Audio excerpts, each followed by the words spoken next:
Yeah, I just came to ask the million-dollar question. Shabir, when will you ever debate Christian Prince? Thank you very much. Yeah, for those of you who don't know Christian Prince, he is a personality who has been operating some sort of an internet radio broadcast, as far as I can remember. He contacted me a long time ago asking if I would debate him, and I said yes.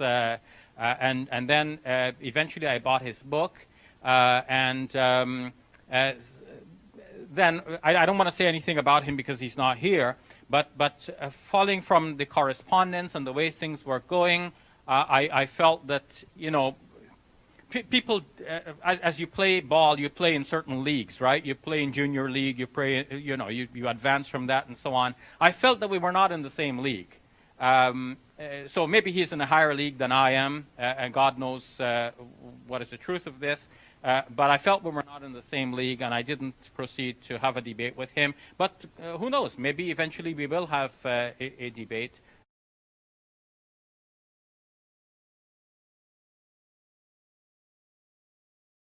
And this is my message to the sheikhs of Indonesia, or any sheikhs, Arab, Indonesian, but I would like to get the Indonesian potatoes.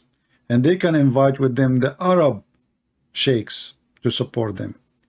I have my challenge to all Indonesian sheikhs, those Indonesian people here who will download my video. You can cut this part and make it by itself. All those so-claimed the sheikhs, the ustad, I challenge you all together. I accuse you to be businessmen.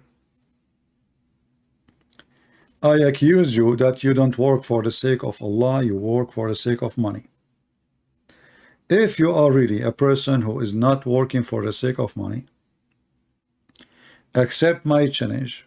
Bring people who speak Arabic, sheikhs who speak Arabic, the biggest ever you can, to support you. I invite you to a challenge debate, and let all Indonesian in the world see your foolishness and your lies, and you are just hypnotizing those people, lying to them, giving them drugs, but you don't really teach them the truth, that Muhammad himself was under anxiety and Allah could not help him. Muhammad himself, the Quran says to him, if you were in doubt about what we revealed to thee, go to the people who they read the book before you, the people of the book. That is a clear sign of an anxiety. Muhammad himself did not believe he's a prophet. And we show you the hadith where he himself tried to commit suicide. The hadith says that Muhammad was under black magic, and how a person he made for him 12 knots, and took Allah 1 year to take the knots off, 1 knot every month. How stupid is that? So if we say Subhanallah wa bihamdihi, that will take an anxiety. What's wrong with Allah? How come he did not solve the problems of Muhammad by saying 2 words? If it's so easy, and if Allah is almighty, why it take him a year to fix the black magic of Muhammad? Remember, we don't believe in such a garbage, black magic, but believe that Muhammad is obviously either possessed by the devil or he is mentally ill.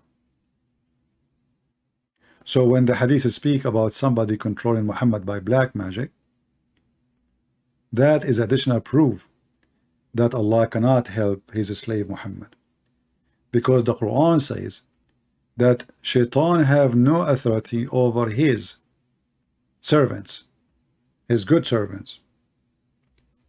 Shaitan have authority only over al-ghawin, which is the criminals. The criminals only. So if the Quran and Allah, he says in chapter 15 verse number 42, only the criminals who follow the Shaitan, you can have control of them. How Shaitan was controlling Muhammad by black magic?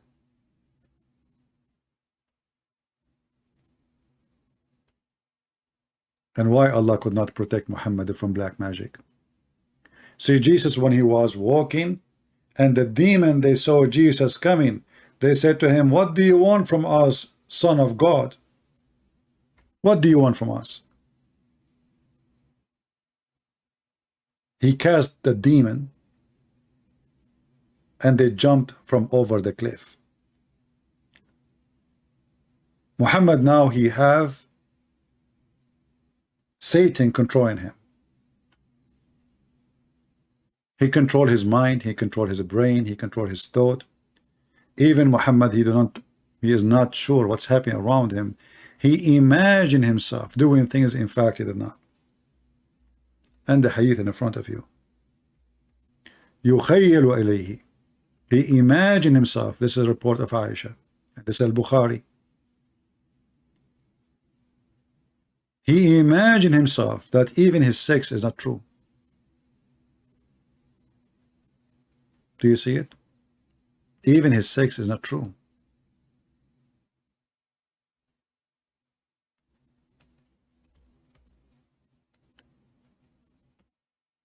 Once the Prophet was bewitched, so that he began to imagine that he has done a thing which in fact he had not done.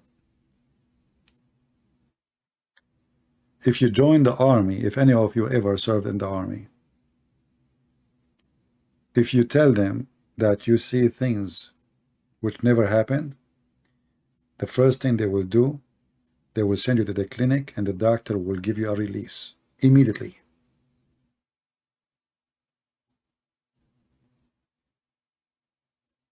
Because you are not good to function. You might start shooting people around you because you imagine. How Muhammad now can be trustworthy that he saw an angel?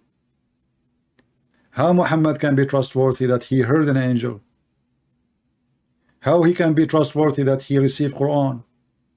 If the guy is mentally ill, obviously, and if you say this is a black magic, no problem, that is even more horrible, because now the one is controlling him is Shaitan. Which means whatever he hears is from Shaitan. He is totally under the control of Shaitan. And then we find the Quran speak about Muhammad receiving satanic verses. Yes, satanic verses. What is left? If this is your prophet, so who's your fool? If this is a prophet of God, what we left for is stupidity.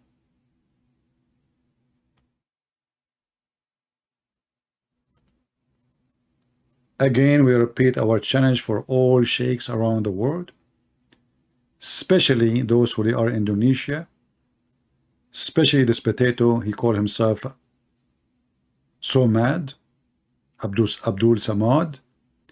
If you are a man, say yes, and we will show you your size. Remember, we love the Muslims, we love the Indonesian Muslims, we are people of Christ, and we bring to them love and mercy and forgiveness from Jesus. Islam is a joke, my friend. People of Indonesia, Islam is a stupid religion. It's not even a religion. So we say to the people of Indonesia, the Muslims first, we as a Christians, we love you. We as a Christian, we want to save you. Your ustad are a bunch of scammers, and tell them, if you are not really saying lies, why you don't accept to debate this guy? How many times we challenge them? How many times? I will be willing to call them. You don't call me if you want. Maybe you are big. You are very big. You are God, maybe.